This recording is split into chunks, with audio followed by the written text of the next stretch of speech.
You're listening to Radio Primavera Sound, proudly presented by Cupra.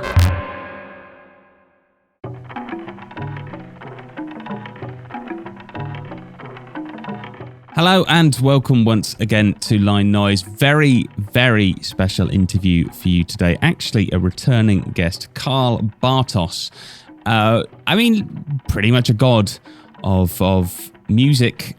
He was obviously once in Kraftwerk, helped to write many of their most iconic songs. He was in Kraftwerk basically in their imperial period, in their best phase. Also sang on the telephone call, which is one of my very favourite Kraftwerk songs. We talk a little bit about that. Basically, today we were talking... Well, the idea was to talk about Communication, which is his album from 2003, which was re-released last year by Bureau B. And it's a really great album. I really, really recommend it. And we talked about that and his solo career. But, you know, we talked about loads of different things. We came back to Kraftwerk. We talked a lot about his frustrations in the band, about, you know, being sampled on Planet Rock. But we also talked about Johnny Marr. We talked about playing the guitar. We talked about playing the keyboards. We talked about his new music that he's working on. We talked about Communication as an idea, an album which is about electronic media. We talked about absolutely loads of things. It was a fantastic interview. I'm so pleased that he did it. So yeah, check it out. I hope you very much enjoy it. Thanks to Karl for doing it. Thanks to everyone at Bureau B for setting it up. And Line Noise comes to you with the support of Cupra. Thank you. Thank you so much for speaking to us today. Last time we spoke, it was around the release of your autobiography, The Sound of the Machine. And this time, so we talked a lot about the Kraftwerk years around that time. This time, we're going to be talking more about your solo career and specifically Communication, which was your debut solo album under your own name, which was re-released by Bureau B last year, which initially came out in 2003. I wanted to know, how did we get to here? You left Kraftwerk in August 1990, right? Yeah. And how did you feel? Was it like a liberation? It's like, you know, with technology, you have a good side and a bad side. And it's just the matter of how would you focus. Mm-hmm. And at the time, it was sort of liberation because all the 80s, we were really locked away in Düsseldorf at the Klinklang studio. After the world tour in 81, the world was coping with synthesizers and there's so many bands playing with synthesizers. And we lost our definition. We were not alone anymore. And my two partners had to struggle with this situation. And Ralph was facing extreme sports and he was tired all the time. Doing cycling all day, coming in the studio with a tired brain. And if you have a tired brain, you make the wrong decisions. Yes, yeah. So we didn't play live the whole 80s, where everybody was playing live. Everybody was discovering the video for promoting bands and music, and we didn't. We stayed at home, really. And so I had to struggle almost all the 80s, whether I'm going to leave or stay. And in the end, I left. And when you left, you formed Electric Music with Lothar Manteuffel, who was once in Rheingold. Why did you decide to form a group rather than go solo? I mean, particularly with what you've just been describing, your frustrations in a group. Why did you want to get into another group? I was thrown into music by a group called Beatles from Liverpool. And they invented that cultural personality, which includes 4 people. so, and I really liked it. So I like them, and they were not anonymous, like the Shadows. Nobody knew the name of the Shadows. They were beautiful, and Cliff Richard was a nice singer. But they seemed to be really friends. Musical friends, and they had a lot of humor, and that hit me right between the eyes. And all my life, I wanted to be in a group, and I thought Kraftwerk would be this group. But then it was more like a capitalism thing. Yes. And am I right that the very first thing you did as electric music was to remix Africa Bambaata's Planet Rock? Yeah, this was a kind of liberation. Well, everybody plays my beat nowadays, which I came up. So, and there was no possibility. So you don't get copyright on a beat. Yeah. So I said, I reverse this and I do a remix. I don't like remixes at all, but this was coming up from NME. I had the chance to play a song for a charity record, and I chose Baby Come Back, and then the remix came in. I said, okay, take it 3 days, 4 days, and I got the 24-track recordings, and I had really fun in doing it. I haven't heard it since then, actually. I heard it the other day. It's a great remix. Well, remix is a remix. I mean, did you feel slightly tongue-in-cheek doing it, given the history of that track and your beat? Yes, of course. So normally, I've met Arthur Baker someday with New Orders, my friend. So he was with Bernard, and nobody talks about the remix anymore. So it's the past. And we have learned now by the Canadian Prime Minister, nostalgia is no good strategy. Fair enough. And then with electric music, your first album was called Esperanto, that came in 1993. You worked with Andy McCluskey of OMD and Emil Schult. Again, how did those collaborations come about? What, the collaborations? Yes, on Esperanto. Well, Lothar was a student of Emil. Mm-hmm. I knew him when he was really little. So he just came from school, and so he's still around. So he has a flat in Hamburg, and we are going to work something together because I re-record this Esperanto record. I still like TV a lot. So, and it works very well. Still today, it didn't take, so although I composed the track in 87, mm-hmm. when I still was in Kraftwerk. Right. So it was my pop version of Kraftwerk maybe. And I re-recorded now. It's still on the computer where we talk now, and it's going to be released, the whole record. Oh, excellent. Excellent. I think Andy, I met Andy in the 70s, and we really got along very well. And I visited him in Liverpool, in Dublin, in Los Angeles. He came to Düsseldorf. So we are what you call musician friends, really. Mm-hmm. I love the name of the album as well, because I've always thought of Esperanto as a very hopeful idea. Was that what you were thinking? You know, the idea that we can all communicate in one language, and it's no one's birth language, but it's a language for everyone. I've loved that idea. Was that the kind of idea behind it? Yes, of course. I was acquainted at the time with the books of Marshall McLuhan and about this the global village. Mm-hmm. Because through electronic media, of course, then the TV, of course, the computer was there, but it wasn't developed. And so my criticism of the modern video was due to Marshall McLuhan on this TV world. Mm-hmm. And also a student of Marshall McLuhan was Neil Postman, and he came up with the book "We Are Amusing Ourselves to Death." Mm-hmm. And so it's all about this. Today, you call it alternative reality or alternative facts.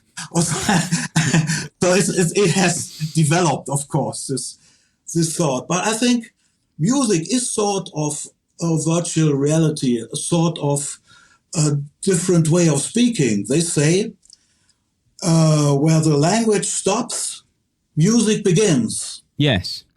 And so also you can play music to every people in the world, and they get some idea. Is it sad? Is it bad? It's an interpretation, of course, but it talks to people no matter what language they speak. And this whole idea I took from Esperanto, from this language. I mean, the real Esperanto nowadays is English, of course. I mean, we have to change this. I think living in Europe, everybody should learn English from basic school, in the kindergarten, to get us together. Well, they do in Germany, don't they? I think they've got a very good level of English education. Yeah, of course. But this Esperanto philosophy is the start of all this. Yes. So you mentioned you wrote the song TV in 1987, right? Yeah. Did you present it to the band, or did you think, no, I'm keeping this one for myself? No, not this one. I didn't Florian, at the time I have building my home studio in my own house, and Florian came to visit me, and actually I played him the track on a new synthesizer, which I really bought, and what he did, he bought the synthesizer as well.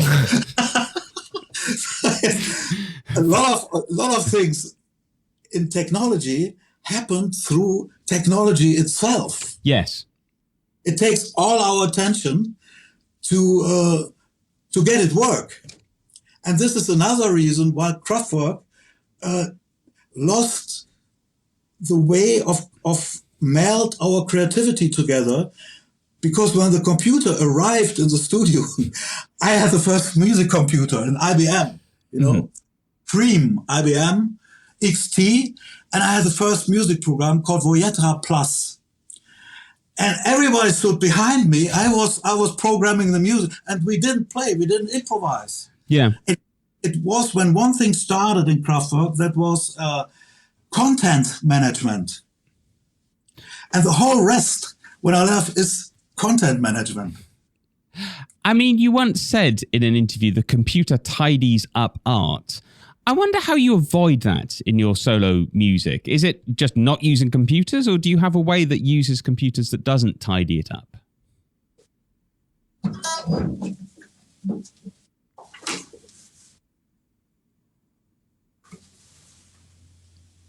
I play the guitar. Perfect. I have a piano upstairs, and with this record, I'm just working on a new record, which is the mirror of the time we live in. So during the Caligari, this 4 years working, I composed the new record on the piano upstairs. Right. On the piano, on the guitar, and I came up with the lyrics, writing down, and I wrote the melodies down and the chord structures, and I avoided to record it on the computer, which I did now. In January, I started with recording the tracks from paper. I transfer it from paper and from my brain into the computer, into data, big data, which takes my breath away. I mean, talking about the guitar, you in the 90s, worked with Johnny Marr, who's one of the greatest guitarists of all time, I would have to say, on Electronic's 1996 album, Raise the Pressure. What was that experience like? Did you learn a lot from him and Bernard Sumner? I learned again how it is to play with people. And it's hard to say. So when I came into the studio in Manchester, in Cheshire, where I lived then, Manchester, Johnny had a D28 Martin guitar. And I took it and I played Alison's Restaurant from not from Woody Guthrie, from his son, and his finger picking. And that took their breath away. So I was really not just a computer buffin. I studied music, and before I studied music, I played in the orchestra. I played the pop songs from the 60s in cover bands. I mean, and it was really great to work with Johnny because he was playing the computer. He was playing computer guitars, and he had like had one room with all the guitars in the world, like real Rickenbackers from the Who, wow. and the real stuff, you know. And he came up with the stories. I played with Paul McCartney the other day in London. He called me up middle of the night, and we played together. I saw her standing there. Wow. And he sang the second voice from John Lennon. So it blew my mind, and we went together to the hacienda, and had really the best time in the world. I've moved there over 2 years, every other week, or 5, 6, 7 times. Did you like Manchester? I lived there for 3 years. Yes, I was. It was the time when I thought to move to England, really. But my wife is a journalist, and she needs the German language at the time. Now we could move, but at the time she was really young and in the start of her career. And she went to the German TV and had really good job. And so it was hard for us to get this thing done. But I have a feeling really for northern of England, Liverpool, and one of my good friends is David Barclay. Mm-hmm. He's the journalist, or he's the author who did edit my book. Yes. So in England, the English culture of pop music, this where I was really grown up. So that getting back to electric music, your second album came out in 1998. I've heard it called basically a solo album. Was that or did other people kind of work on it? I had one partner who could play better guitar than me. But, you know, this was the echo of the work with Johnny and Bernard. So I said, I can play the guitar. I started up with guitar, and I bought the Martin, and there's so many sounds living in my soul secretly. And this is actually the sound of my youth, of my childhood. So my sister and Peter Hornshaw, the husband of my sister, he was at the English Army at the moment, then in the 70s, and he brought the first Beatles record. So this was the first music that spoke to me. And then I came with this record. Somebody gave me the money to produce it. And I composed the music very fast, actually. So I sat down, and the lyrics came up easy. But like John Lennon said sometime about the first Beatles record, they were just sound. If I write today records for new lyrics for the new record, they are they talk to the world. Right. They are not sound, but it's a conversation with the world.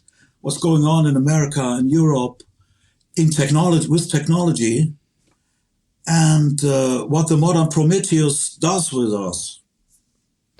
That album, I believe, was presented as an exploration of the sound of the 60s guitar pop out of the computer. Does that sound about right? Yeah. Yeah. Exactly. So it was played live, of course, the guitars, and my voice, and I did all the backing voice as well because there was nobody there. I would have needed Stephanie to accompany me. She is really great. I think you have an absolutely lovely voice. In fact, you, I mean, not to take it all back to that, but you sung The Telephone Call, which is probably my favourite Kraftwerk song, in fact. Yeah, I don't like the melody. Really? So I like the melody. I composed the melody of the piano.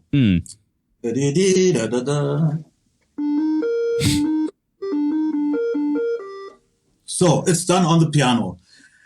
And then I had the voice not singing this melody. And Ralph said to me, okay, if you sing a song, it has to be different from my articulation. So he would not sing that. So he would say da da da da da da da da da da. So I understand it, but at the time it was too early for me, and I needed 1 or 2 years more songs. It was the first song I recorded actually my vocals on. So and Ralph and Florian did the producing job, and they gave me really hard time for doing it. So it was. I wish I had the chance to sing it again now. Well, my next record is all over the place with pop music. Unfortunately, people think my voice sounds like Bernard's voice. Bernard Sumner. Yeah, I can hear that a little bit. Yeah. Is that unfortunately? He's got a lovely voice. I love New Order. It's my favorite band, which is still together now. Yeah. But I can't change the voice. I don't imitate Bernard. So this comes out if I sing. I don't know. Well, I was going to say that Life from Communication always reminds me of New Order. Which one? Life. Yeah. So I went to Berlin when they played once in Berlin, New Order, at the Columbia, I guess it's a hall called. 3,000, 4,000 people sold out. So and I was backstage and I had the chance to be with New Order together, and they are exactly the band I really love, even backstage. They are really cool people and intelligent, and if they are not intelligent, they tend to be not intelligent. So it's different than Trump does. Oh dear. So and then they had a song which was called Crystal. Great song, yeah. I love Crystal so much. It was brand new. I said, so let's try something to write something for New Order, actually. So that's how it feels a little bit like New Order. I mean, when you said try to write something for New Order, did you think of suggesting it to them, or was it just trying to write something like New Order, but I'm gonna sing it? I don't know, actually. Sometimes you don't analyze what you do. Right.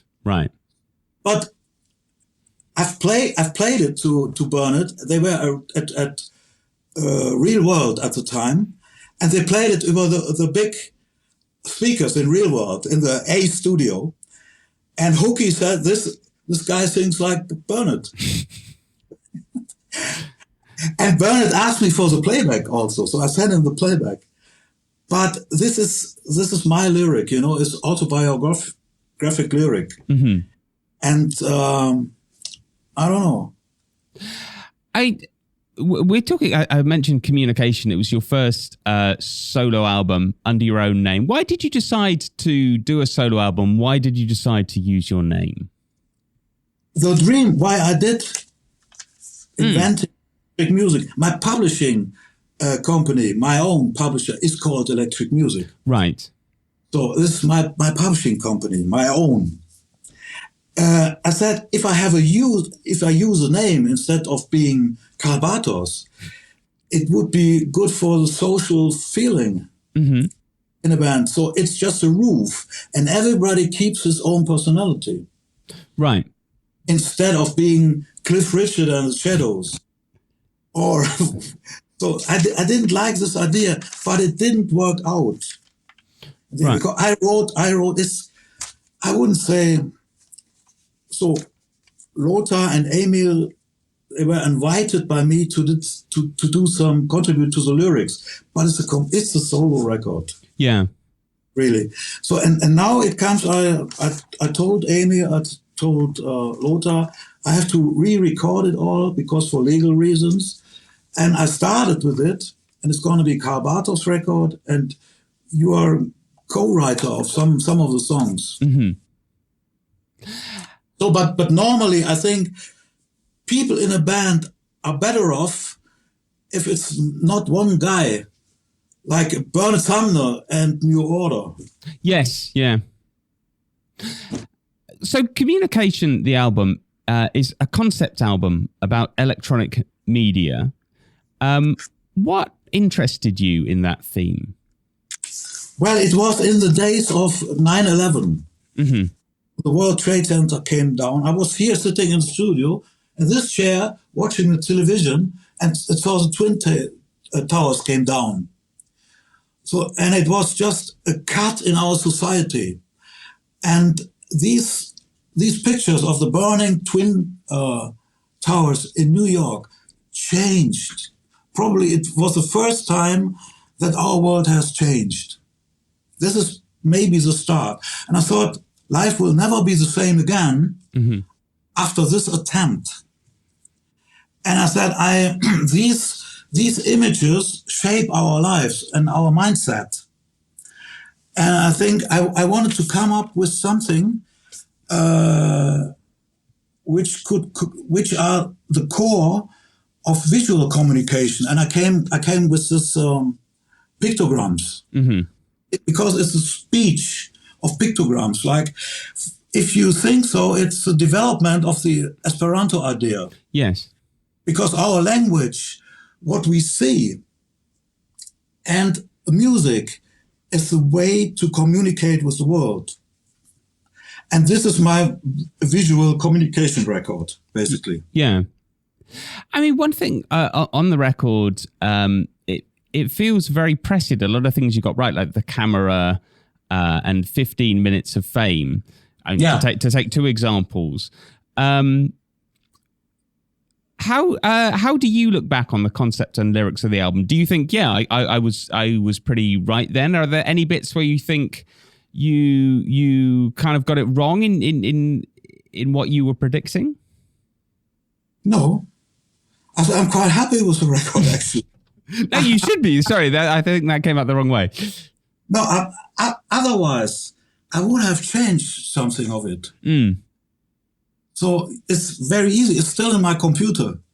The mix sequences are still in my computer. I can change everything. And now with AI, the wonderful AI, which is not really AI, but you can separate the tracks really easy.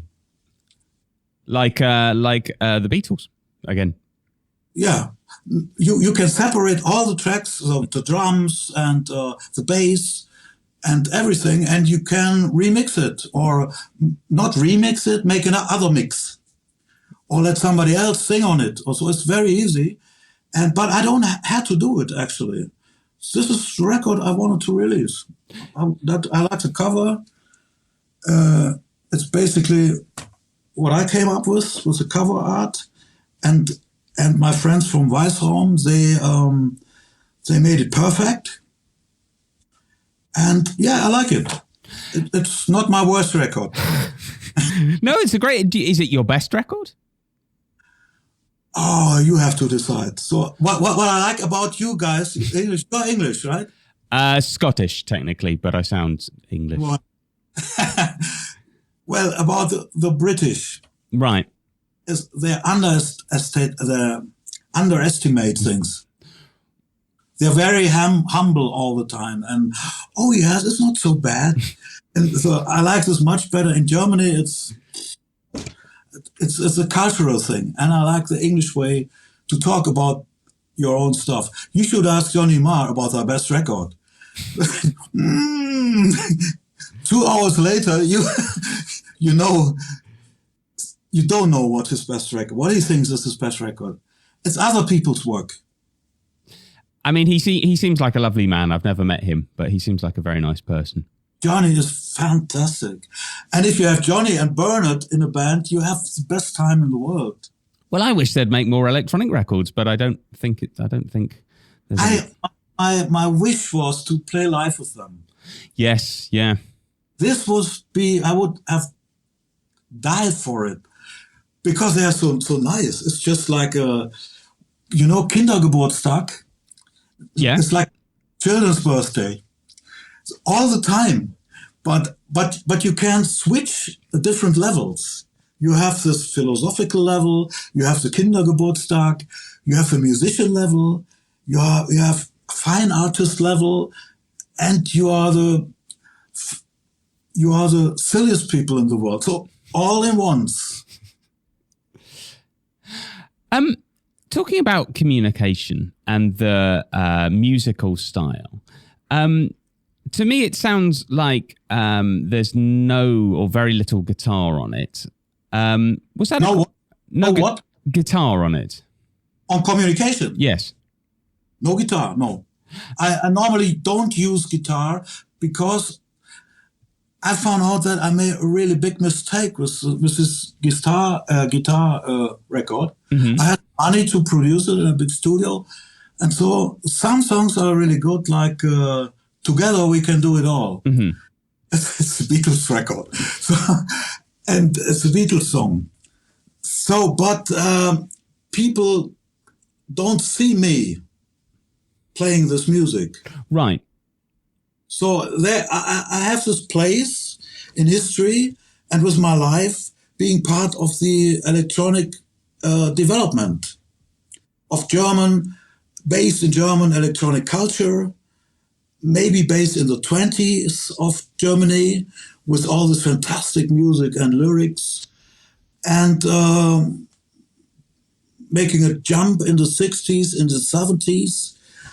Nobody takes care of there is a mini Moog or any Moog on a Beatles record. People don't care. They don't hear it. It sounds like a flute. Here Comes the Sun. Yeah. It's wonderful. And I wouldn't change. I don't want to change it. It's perfect. But it's not a harm for the Beatles that they have used the mini Moog. The same Pink Floyd on the Run. Nobody talks about that they invented techno sound. Yeah. Even Kraftwerk came up with Autobahn.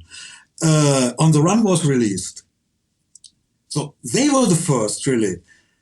But Gilmour is a blues guitarist. So, but if somebody from the electronic background plays the guitar, there are so many fans who don't like it. How do you feel about that? Because obviously you've got an incredible reputation within electronic music. But as you say, some people don't like it if you play guitar. Are you kind of very happy with where you are? And like, if people don't like it if you play guitar, well, that's kind of okay? I don't know. It has to do with Kraftwerk. If Bernard plays the guitar in New Order, they always had been a hybrid band. And if Johnny Marr plays the computer, there are no pictures where you see Johnny Marr on the computer. Mm. This is on purpose. Because people who come from this old generation playing the guitar, they were grown up with no handy, with no computer, and they consider the guitar to be a real instrument. So I don't make a distinction between a Telecaster and a Mini Moog. Right. To me, the interesting thing, what happens in the brain of the listener and on the heart and the feeling. This is my target. And I don't care if I come from a generation, I can't play piano, I can't play guitar. And I started off to play the computer because I felt like Stravinsky in a bit. Stravinsky would have had a heart attack with the computer. This was his dream. Coming up with a sounding score. I mean, our communication after the Electric Music album, for me, it sounds like a lot of sonically, it sounds quite familiar to Kraftwerk, to the old band. Was that like a conscious decision, or was that just kind of what came out when you made music?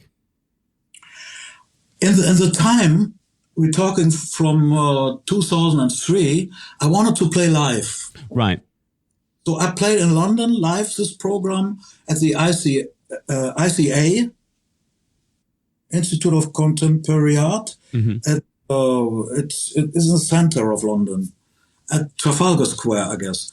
I've played there to the press, and I played Communication and some Kraftwerk songs. Mm-hmm. I think it would be good to have a contrast. and I was finding out if people like it or not. But from the first gig, people loved it. If I play like a pocket calculator and then live. Yeah. So they work very well. And sometimes people pointed out in their critics that they loved my own records better than the Kraftwerk songs. Kraftwerk belong really, that's what I thought, to the people who created it. Sure. So it was Florian, it was Emil Schult, it was Ralf Hütter, and Karl Bartos. And we were on stage, we were in the studio, we wrote the lyrics, we had the good times in the world. And this was our cultural subject. This is the word. The Beatles were the first cultural subject, a band talking with one voice, the voice of music. It worked for 10 years, and then they split up as well. But what do you make of the recent Beatles song that came out? I think it was last year, where they took an old John Lennon demo. I've forgotten the name of the song now, but and they used AI on it. And did you like that song? Oh, it's not a good song. I loved the things they had done before, like Flying Like a Bird. They were much more John Lennon. And when John sings the verse and Paul sings the B part, the mid-A, this is fantastic. This is real Beatles. And I'm not sure. I think you can analyze and copy Paul and John and make a new Beatles record. Now, it's possible now, and it will be when our generation is gone and the baby boomers are gone. They will come up with Beatles albums, of course. The industry, probably Silicon Valley, will do it.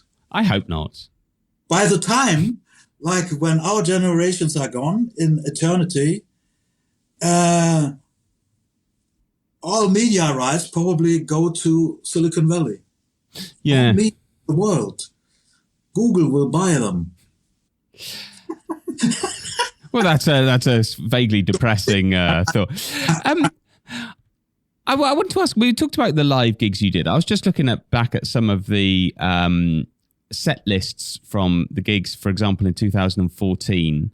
As you say, like a mixture of Kraftwerk songs, a mixture of your solo songs. Yes. How do you decide which Kraftwerk songs to do? Is it basically the songs that you like most, or the songs you feel that you had most of a hand in, or the songs that feel more personal to you? Well, I use the strongest songs and which were good for the setup. Right. So that you have a running order, a run through, which would work. Nowadays, I would drop probably the robots or Man Machine, because I feel the retro future is not the right thing to do. Future is no strategy. No, nostalgia. Nostalgia is not a strategy. I would change it in a way. Right.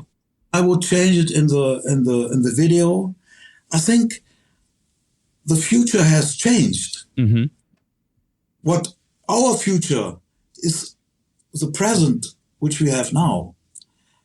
And these two philosophies, these views of the world, they crash. And the funny thing is, to me in the 70s, when I was part of the writing the song, We Are the Robots, it felt like a comic. Yeah.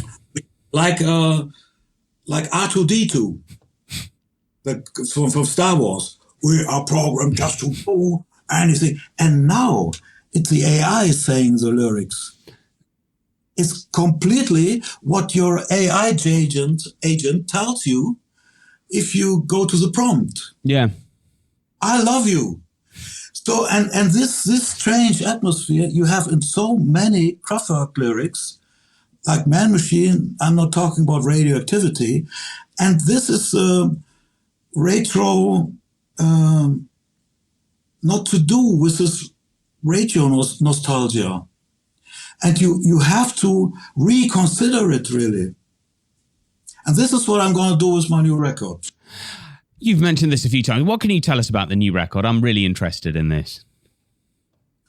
Not too much. So it's a mirror of where we live in.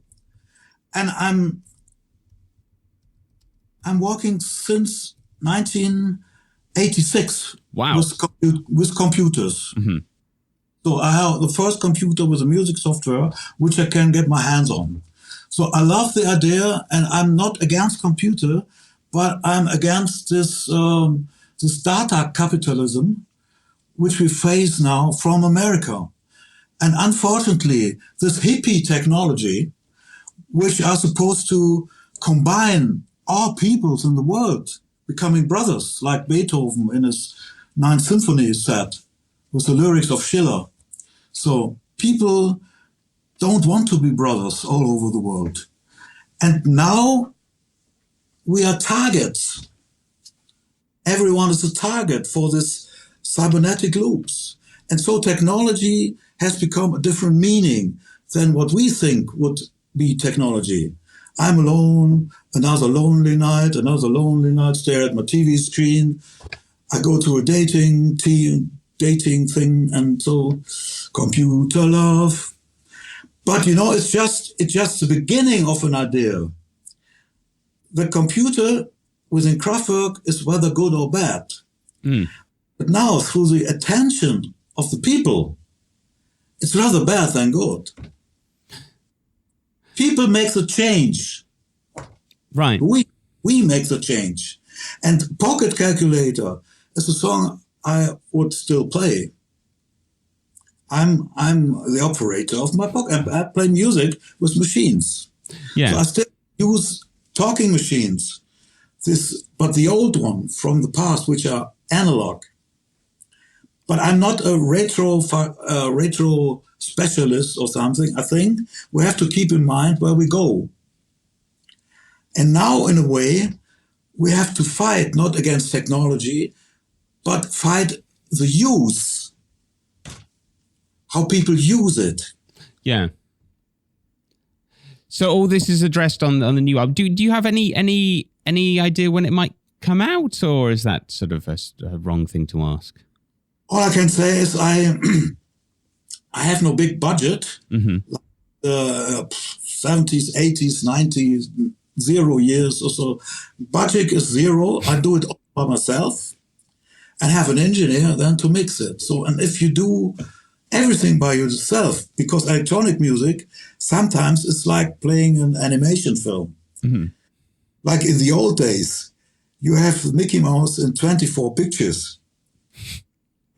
Drawing the Mickey Mouse. The same applies. I go to every second in the score and twist it and change it. I don't know. I work almost every day, 8 hours. You've also been working on the soundtrack for Das Kabinett des Dr. Caligari. Sorry, the pronunciation isn't great. Yeah. What can you tell us about that? I have a gig coming up next month. Mm-hmm. No, in March. It's we play in a theater, a big theater. The thing is, I wanted to play at the opera. Mm-hmm. I wanted to play at this houses where I started my career. And actually, I played in the Düsseldorf Opera, where I played in the orchestra. Amazing. Is that the Deutsche Oper am Rhein? Right. Yeah. Deutsche Oper am Rhein. And I played there, and it was so loud, really. Amazing.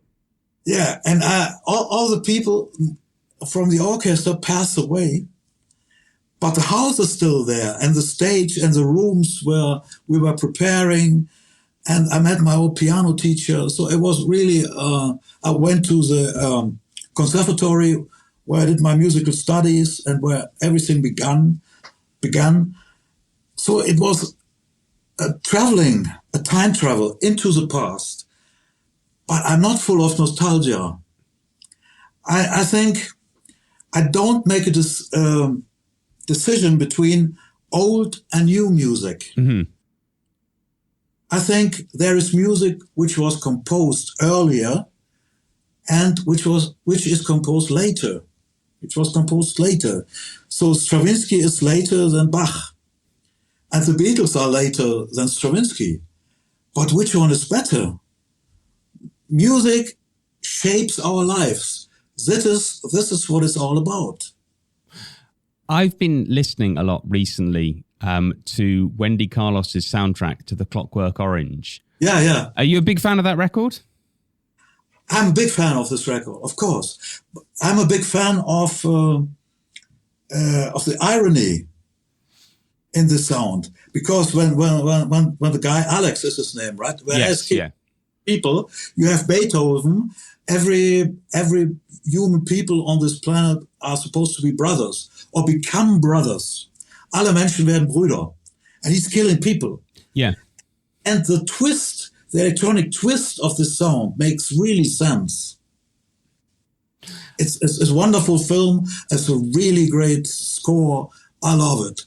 But I wanted to make something different. Yes, yeah. So my record doesn't play with irony. So when I saw the movie and I read all the books and the literature about it, I found out it's a movie made in the 1920s. Mm-hmm. It takes place in the 90s and 1990s, and looking back, you are in 18th century. So 18th century, 19th century, 20th century. And 18th century is during the lifetime of Johann Sebastian Bach. And this is actually the development of our music history. Yeah. So I wanted to come up with a soundtrack which includes all the evolution of the European sound. So I incorporated Bach's way of composing with counterpoint, and on the one hand, and on the other side, I have Steve Reich elements, and I have electronic music, and so I have made a little film. If you go to my website, perfect. It's on the right end, up right end. There's a little movie, 10 minutes, all about Caligari. I talk in camera, and you have the film. I'm quite proud of this one. Perfect. That's karlbartos.com for anyone who on the right side, on top of the right side, there's the English version. Perfect. I know I'm not sure if you're the right person to ask this, but I wanted to ask anyway. Like, you have written many amazing melodies in your career. Do you have like a favorite melody that you've written? My melodies? Yeah. Oh, it's also like the favorite song. Exactly. This is why I'm not sure if I should ask, but I had to do a playlist. Funny enough, I came up now with a record. It's almost 1 hour. It's 15 minutes. They're full of melodies. So, but if you listen to Beatles records or to Johann Sebastian Bach, the melody is the core of the composition. The melody makes the trip through the generations. It's very hard to make a trip through the generations with a drum beat. Yeah. Or with a way of production. What people sing at New Year's Eve is da da da da da da da da da da da da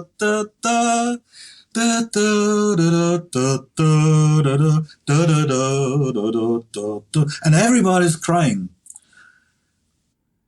Do they sing Auld Lang Syne in Germany? I didn't know that. Not really, but in England. Right. Okay, yeah. So if you go anywhere, everybody can relate to it. And this melody will outlive us. Every generation, it will stay. And this is what I call eternal life. Yeah. I don't believe in the in the religion, in their philosophy of eternal life, but I believe in the eternal life of culture. And music is really good in it. Yeah. To reach this eternal memory.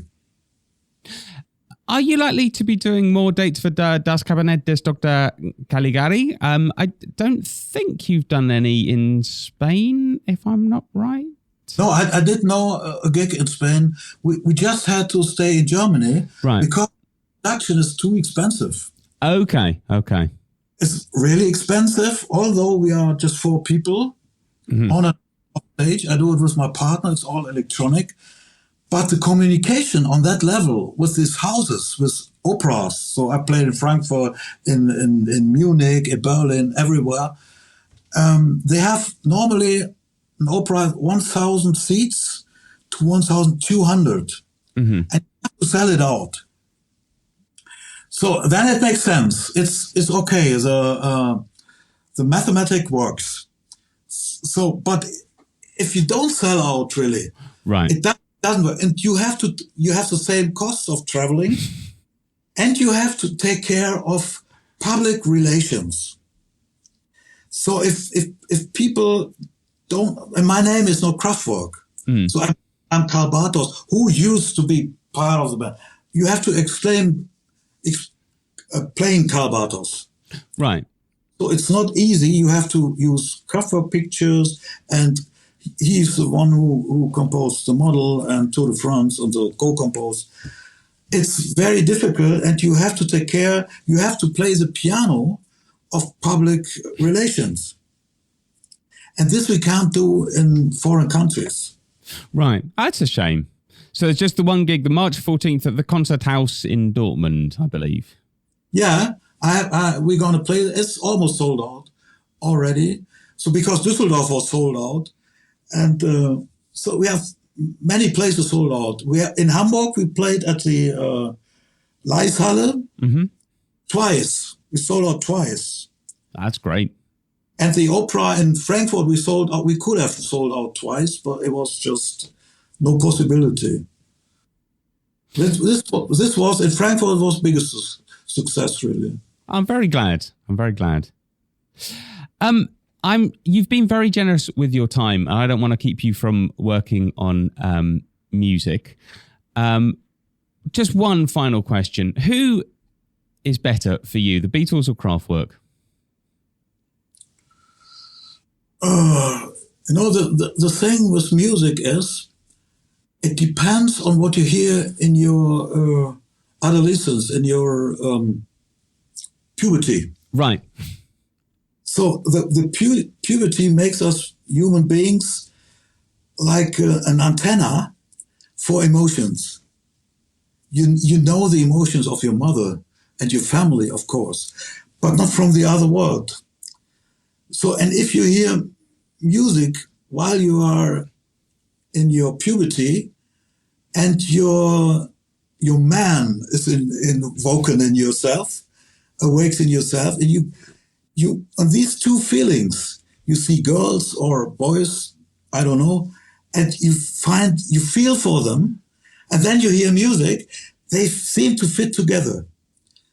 For some, I could better explain in German, so but you know what I mean. I know what you mean. I got 2 kids myself, just approaching that age, and I'm thinking of how to, watch out what music you play them.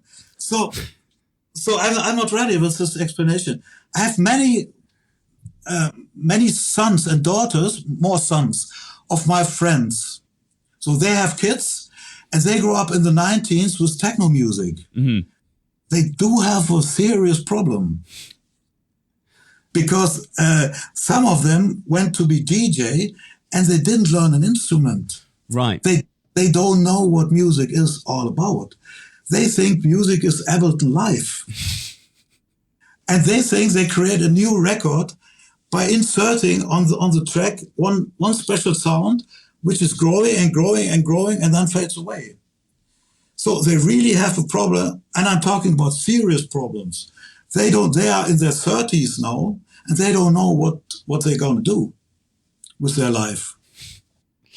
Well, So, this to your questions, Beatles or Kraftwerk. My puberty, fortunately, I spent with the Beatles, Rolling Stones, with Bob Dylan, the Kings, with all the black musicians from America. And so I'm pleased with that. And people who grown up with Kraftwerk, you have to ask them. I'm with the Beatles and with the music from the 60s and with real folk music. Because of the thing what I talk, this music is able to make a voyage through the generations. It's Beatles. Short answer, the Beatles. Well, I've tried my children on Beatles. I've tried them on Kraftwerk. I've tried them on very, very many things. We'll see what connects. Okay. Largely for the moment, football rather than music. But we'll go. You know, I have faith. Anyway, Karl, it was a real pleasure to speak to you. I'm really looking forward to hearing the new album whenever it comes. And thank you so much. Okay, Ben was your name, yeah? Right? Ben, yes, yeah. You're in London? No, I'm in Barcelona. Ah, you're in Barcelona. I love the city. It's a lovely place. Have you been recently? No, not recently. Some time ago. Okay. Oh, you'll have to come back. Good place. It's fantastic. Yeah. So, thank you much for your interest. Thank you so much. Well, thank you for doing it. Take care. Okay, you too. Bye. Bye, Ben.